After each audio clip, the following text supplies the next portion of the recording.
Our presentation is on the paper Biomechanics and 40 Years On. My name is Gracie. My name is Annalisa Best. My name is Lily Hawkins. So the paper Biomechanics 40 Years On was published by Human Kinetics in 2021 and written by Professor Joseph Hamill. It discusses how biomechanics has progressed and expanded and how it is still progressing today and into the future. We will summarize this article by focusing on the past, present, future, and integration of biomechanics. Biomechanics originally developed in physical education and kinesiology departments. It has now expanded to many more departments such as clinical, postural, dental, reproductive, forensic, and many more. I included a table from the article down below with all the different concepts. Biomechanical measurements have been made much easier with new technology that allows us to evaluate larger data sets. These data advances include computers, motion capture, measurement of forces, electromyography, and sensor technology.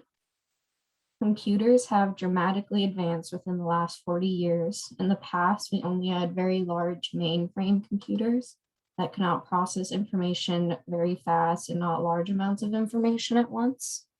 Now we have developed microcomputers that are very fast and can process many different data sets at once. Motion capture software has also advanced. Back in the 1900s, video-based systems could only capture about 2 or 3 planes of motion at most.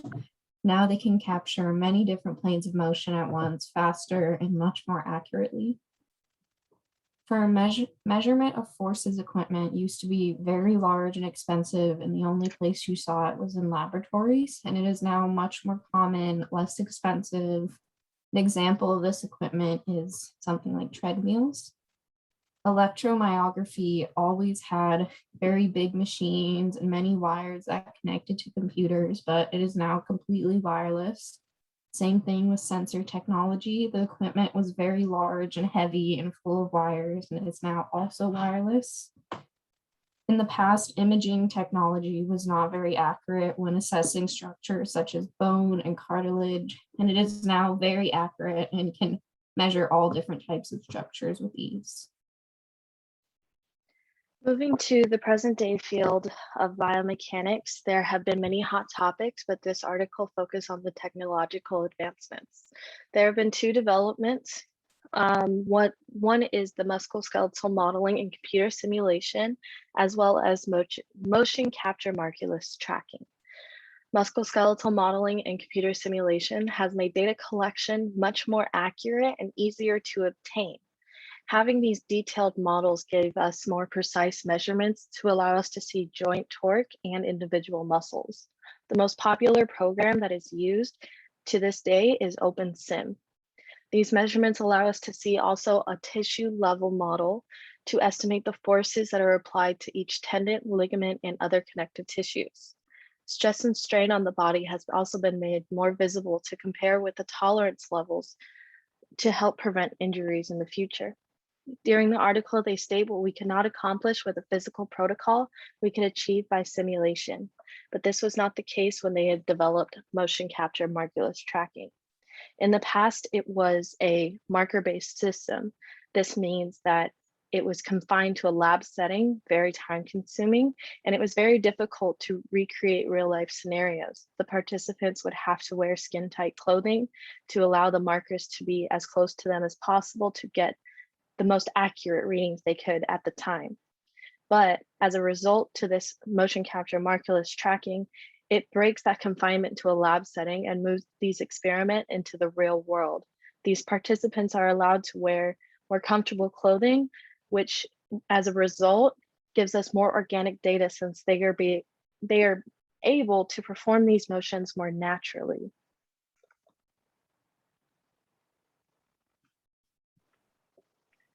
Now we'll move on to the integration of biomechanics with other subdisciplines in the field of kinesiology. In the 1930s, research by Fenn and Elfman integrated biomechanics with exercise physiology through research combining motion of the center of mass with metabolic energy estimates during running to create the foundation for subsequent studies. Research integrating biomechanics and exercise physiology has mainly looked at how mechanics can impact the metabolic cost of running and walking under various conditions. And research on the biomechanical factors that affect running economy is quite popular these days because it relates to running speed and performance and how biomechanical parameters could be modified to improve running economy. A popular example of this research has been in the development and advancement of footwear technologies to optimize running and walking economy. The integration of biomechanics and motor control stems from both subdisciplines using dynamical systems approach to research. A particular area of interest for both biomechanics and motor control is the study of movement coordination and coordination variability from a dynamical systems perspective. And variability in movement coordination can play a key role in the identification of loss of functionality of certain parts of the body. When looking at biology and biomechanics, these two areas of study have been integrated to answer many questions, particularly in the field of biology and relating to human walking and running. Research has also looked at the energetics and mechanics of locomotion in animals by measuring metabolic energy consumption and mechanical energy changes while walking. Additionally, research has also compared long distance endurance in humans versus quadrupeds. In engineering, biomechanics is a really important subdiscipline of kinesiology in both industrial and mechanical engineering. And one of the most important areas of study combining these two subdisciplines is in combining biomechanics and engineering to look at the design optimization of lower limb prostheses to improve biomechanical and clinical outcomes. And next, we'll look at future opportunities in the field of biomechanics. First, kind of going off of the discussion of prostheses, we can use biomechanics to improve function, comfort, and durability of prostheses through proper biomechanics. We can also further develop biomechanically compatible footwear, apparel, and sports equipment to improve exercise economy across various activities rather than just running. Additionally, we can use biomechanics to decrease fall risk in older adults through biomechanical analysis and use of markerless tracking. We can also improve upon the accuracy of markerless tracking in this sense. And adding on to that, we can use technological advancements such as, like stated, improving markerless tracking to more accurately determine risk for injury in different individuals. And that is 40 years in the field of biomechanics. Thank you for watching.